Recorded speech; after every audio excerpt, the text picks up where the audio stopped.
एक भिखारी जो बन गया दुनिया का सबसे अमीर आदमी।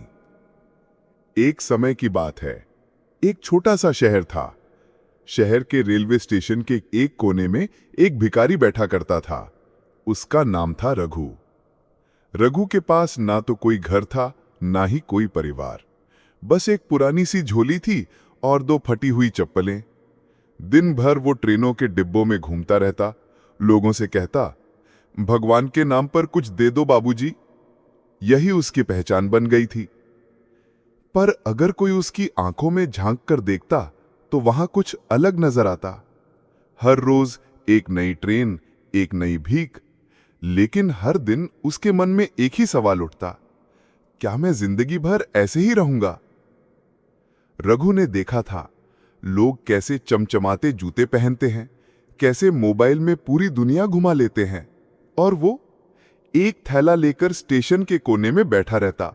गर्मी हो या बारिश, सर्दी हो या आंधी, बस जिंदगी को जैसे तैसे काट रहा था। पर एक दिन कुछ ऐसा हुआ जिसने उसकी पूरी किस्मत बदल दी। जिंदगी का मोड़। वो जुलाई की एक बरसाती सुबह थी। एक आदमी ट्रेन से उतरा, तेज कदमों से प्लेटफॉर्म पार करने लगा। उसके तन पर महंगा सूट था, हाथ में एक चमचमाता अटैची केस था। रघु ने आदतन हाथ फैलाया और बोला, कुछ दे दो भैया, भगवान भला करेगा। उस आदमी ने एक पल रघु को देखा, रुक गया और सिर्फ एक बात कही, मैं तुझे पैसा नहीं दूंगा, लेकिन अगर तू चाहे तो तुझे एक काम दे सकता हूं। रघु चौंक गया, उसे यकीन नहीं हुआ। काम? मुझसे? कैसा काम?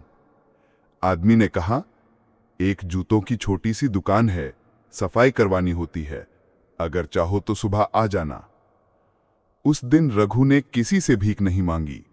उस रात उसने चैन की नींद नहीं ली, बस यही सोचता रहा, शायद यही उसका पहला कदम है एक नई दुनिया की ओर। पहला कदम, जूतों की सफाई। अगली सुबह रघु पहली बार स्टेशन की गंदी जमीन पर नहीं बैठा, बल्कि एक नई जिंदगी की दहलीज पर कदम रखा। दुकान छोटी थी, काम बहुत सादा, पर उसमें एक इज्जत थी, एक सम्मान था। पहले ही दिन रघु ने सारे जूते अच्छे से साफ किए। 20 रुपए मिले, पर उन 20 रुपयों में जो आत्मगौरव था वो 100 रुपए की भीख में नहीं था। रघु ने मेहनत शुरू कर दी। वो सीखने लगा कौन सा चमड़ा कैसा होता है, कैसे पॉलिश लगती है, कौन सा जूता महंगा है, कौन सा सस्ता। धीरे धीरे उसका काम बेहतर होने लगा। एक दिन रघु ने मालिक से कहा, मैं अपनी खुद की दुकान खोलना चाहता हूं। मालिक पहले हंसे, फिर रघु की आंखों में देखा और बोले, अगर तू सच्चे दिल से चाहता है तो मैं तुझे पूरा सहयोग दूंगा। अपना सपना, अपनी दुकान। रघु ने स्टेशन के पास एक छोटा सा कोना किराए पर लिया। एक बेंच रखी, एक डिब्बा पॉलिश का और एक छोटा सा बोर्ड टांगा जिस पर लिखा था, रघु शू शाइन, आपके कदमों की शान। शुरुआत में लोग हंसे, अरे भिखारी की दुकान, ये क्या चमकाएगा? लेकिन रघु मुस्कुराया। उसके हाथ में मेहनत थी, उसकी आंखों में सपना था और उसके दिल में आग थी। दिन बीतते गए, एक एक ग्राहक आता और बार बार लौट कर आता। एक दिन तो स्थानीय विधायक भी आ गए और बोले, बेटा तू तो कमाल कर रहा है। रघु के जूतों का काम अब चल निकला था। उसने नए लोग रखे, नई मशीनें खरीदी और फिर फैक्ट्री की शुरुआत। रघु ने सोचा, अब सिर्फ पॉलिश नहीं, अब मैं खुद जूते बनाऊंगा। वो लुधियाना गया, फिर कानपुर, चमड़े की मंडी देखी, कारखाना लगाने के लिए जानकारी जुटाई और अंततः एक छोटी सी फैक्ट्री शुरू की। नाम रखा रघु फुटवेयर प्राइवेट लिमिटेड।